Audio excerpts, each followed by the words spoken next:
Hari Om, salutations to all. Welcome to this third day. It is Hinduism myths versus facts. The very word Hinduism itself is a myth. Why? Because our culture is actually called Sanatana Dharma. It has flourished on the banks of Saraswati Sindhu river, and so the Vedic culture is called as the Saraswati Sindhu civilization.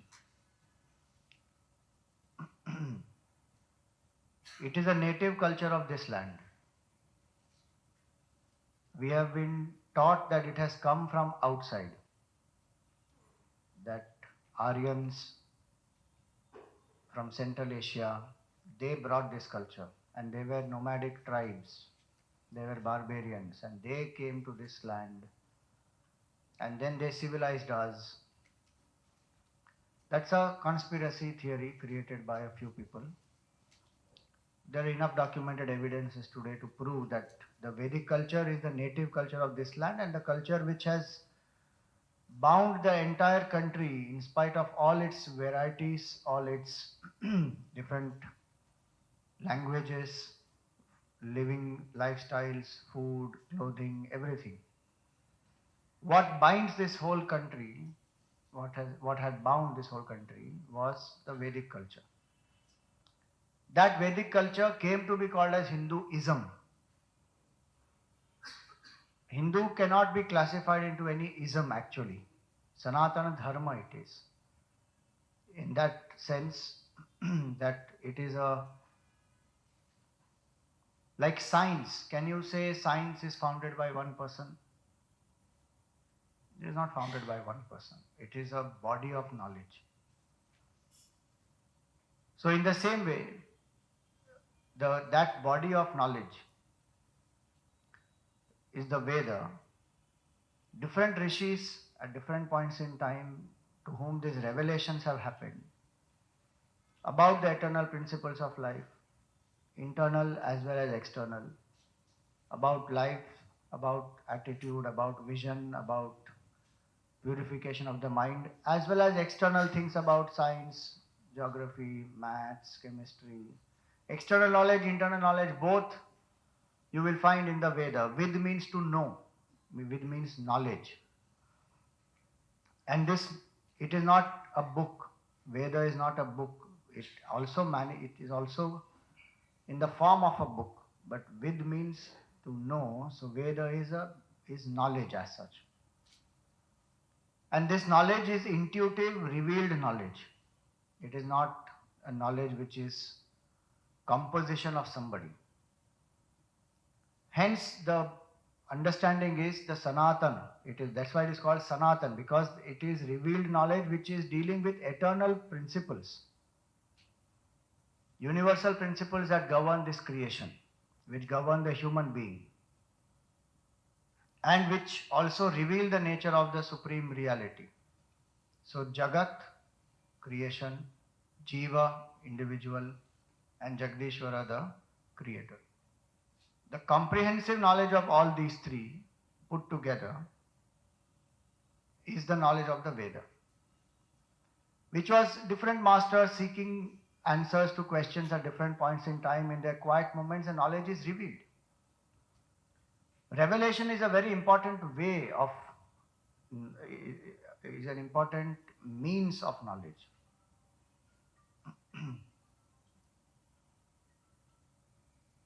So, even science will accept revelation. The Archimedes principle is what? It revealed to him. Why? Because he is searching for an answer for that thing, that how is it that the objects are floating, and such heavy objects, how do they float? Now then it reveals to him. Newton is searching, why is the object falling down? Same way Aryabhatta, Bhaskaracharya, Baudhayana, and even much before that. So many Vedic masters. They all were in that mode of enquiry. So Hinduism is not a word to be used by us in that sense. One has to use the word Sanatana Dharma. Because Sanatana is that which is eternal. Books can get destroyed, knowledge cannot get destroyed. The knowledge that it is revealing, the knowledge about which Veda speaks, is that supreme indestructible truth, which is also Sanatana. The parampara through which this has come to us, the Guru Shishya parampara, that also is eternal. Till today it is going on, the Vedic parampara, Guru Shishya parampara is going on. The result of studying the Veda also is eternal. That a person who studies the essence of the Veda will discover that my nature is that infinite self which is appearing as the three. One infinite consciousness is appearing as Jiva, Jagat and Jagadishwara. So that knowledge which is revealed, so that culture is called Sanatana Dharma, because it's eternal. And like every culture, this also goes through ups and downs. Not because of the culture, but because of the inherent weaknesses of human mind. The mind is not capable of living the higher values of life, so it compromises. That is not the flaw of that knowledge, that's the flaw of the mind. Any system you will see, democracy as a system, it has its own merits, it is a proper system to function. But if we are not utilizing it properly, that is not the fault of democracy, it's the fault of the human mind. Education as a system, one system is made. So every system like that. So time and again this culture goes through decadence because of inability of human mind to live up to higher values. At such times, great masters come up and again revive this culture. And revival of culture means reviving those values, the most essential fundamental values which are universal. And to live the higher way of life, that is Hindu culture, that is Sanatana Dharma. Again and again, how to live the righteous way of life, not compromising, living a way of life which leads to the higher, that is called as the Sanatana Dharma. So this is the basic introduction about what is Sanatana Dharma. There are a few questions now that we shall take up. Thank you, Swamiji, for that beautiful introduction. In fact, you answered the first question which had come up. What is the difference between Sanatana Dharma and religion? Is Hinduism a religion? And if not, then why? So typically a religion will have one founder, a particular date when it is founded, a particular book when it is founded, which is followed, a particular code of conduct which they have to follow. So if we go to Hindu culture that way, there is no one founder of Hindu culture or Sanatana Dharma. As I said, there are lots of great masters who have contributed to this, and we believe that they are only instruments. The culture is, the Sanatana Dharma is a revelation by the Lord to the great minds who are quiet and tuned up. So it comes from the Lord. It is Anadi and Apaurushaya. It is beginningless and it is not human. The reason why it is said it is not humanly composed is only to make us understand that these are principles which are revealed. Gravity was not created by Newton. Gravity existed.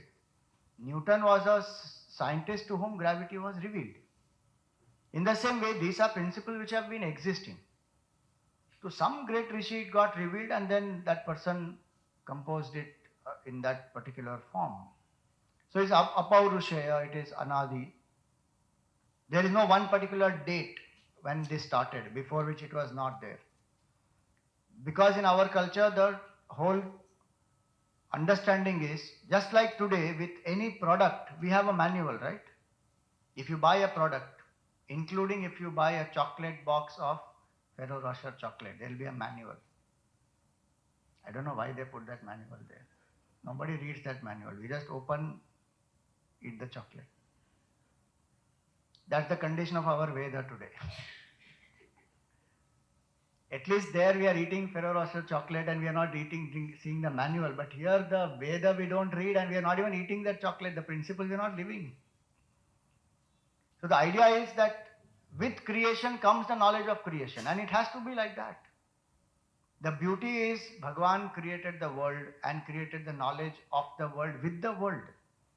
It is not that human being has to dhire find out all the mysteries of the universe. That is because our mind gets more extroverted, so then we are not in tune with the higher principles of life. Otherwise, the knowledge of creation is there with the creation only.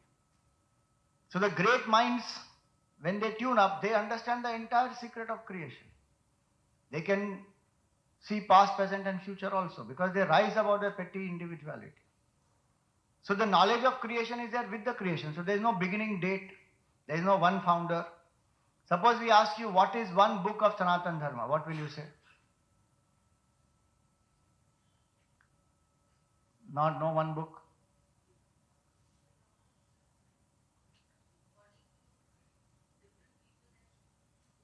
Or different people have different books. My question is not different, whether people like different books. My question is, what is the source of Sanatana Dharma? The fundamental source book of Sanatana Dharma.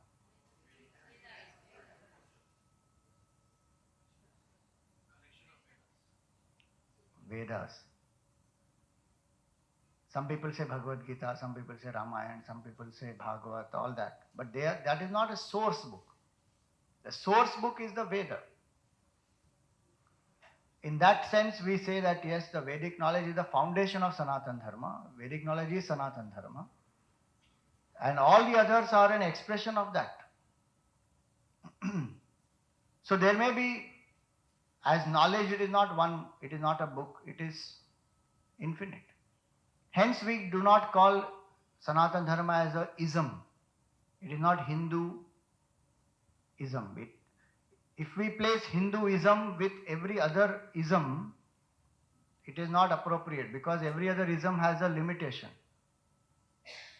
Founded by somebody, it is an opinion of somebody at a particular point in time, following a particular conduct. That is not applicable to Sanatana Dharma that way. There is a lot of freedom. At the same time, it's so vast that it accommodates everybody. A non-believer also, a believer also, an agnostic who is yet on the fence, everybody. Even so-called sinner, who Ratnakar can transform into a Valmiki. Nobody is eternally damned. Nobody is going to suffer forever. Purushartha is very strong. It is a very powerful aspect of Sanatana Dharma. One can transform. So that way, it cannot be fixed into one particular ism. It's a very, very vast body of knowledge, and the most ancient, if at all we say, the most ancient living culture is Sanatana Dharma. So that's how Sanatana Dharma is different from a religion. Is Hinduism a religion? Now, this depends on a context. We should understand that. Now, if you say Hinduism is not a religion, it's a way of life, that's a very common sentence that everybody wants to say. Hinduism is not a religion, it's a way of life. What is a religion which is not a way of life? Why is religion required if it is not a way of life? It is supposed to be only in my head. It doesn't influence my hand and heart. A religion has to be a way of life. A way of life can be without a religion, that is possible. But a religion, if it is not a way of life, then what is the point? And Hinduism, in that sense of what people limit of the word religion, it also is a religion, but it is not only a religion.